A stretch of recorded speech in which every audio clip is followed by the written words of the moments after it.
Season চেঞ্জের এই সময়টা আমরা না ব্ল্যাঙ্কেট গায়ে দিয়ে থাকতে পারছি, আবার না ফ্যান চালিয়ে থাকতে পারছি। তো আমাদের দুটোই লাগছে, ব্ল্যাঙ্কেট গায়ে দিয়ে ফ্যান চালিয়ে তবেই আমরা শান্তিতে ঘুমাতে পারছি।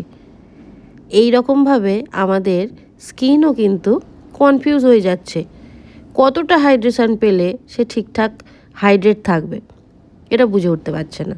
আর তাই আমার কাছে বেশিরভাগ ক্লায়েন্ট আসছে যাদের ড্রাইনেসের সমস্যা, রিঙ্কেলের সমস্যা এবং প্রচণ্ড বেশি স্কিনটা টান টান লাগছে, কি করবে বুঝে উঠতে পারছে না।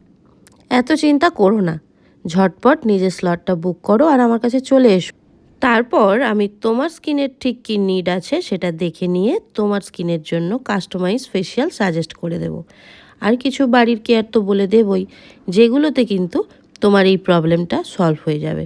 কি জানো তো, ঠিক এই ট্রানজিশন পিরিয়ডটায় যেখানে না গরম আর না ঠান্ডা, আমাদের স্কিনও বুঝে উঠতে পারে না কিভাবে রিয়্যাক্ট করবে, আর তাই বিভিন্ন রকম প্রবলেম তৈরি হয়।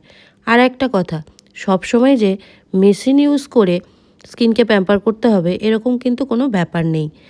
মেশিন ইউজ ছাড়াও অনেক ধরনের ট্রিটমেন্ট হয়, যেগুলোতেও কিন্তু তোমরা ইনস্ট্যান্ট বুঝতে পারবে স্কিনটা কতটা বেশি গ্লো করলো। যেমন দেখো, গলায় আমরা এই প্যাকটা অ্যাপ্লাই করিনি, স্কিনে অ্যাপ্লাই করেছিলাম, স্কিনটা শুধু দেখো ইনস্ট্যান্ট কতটা গ্লো করছে।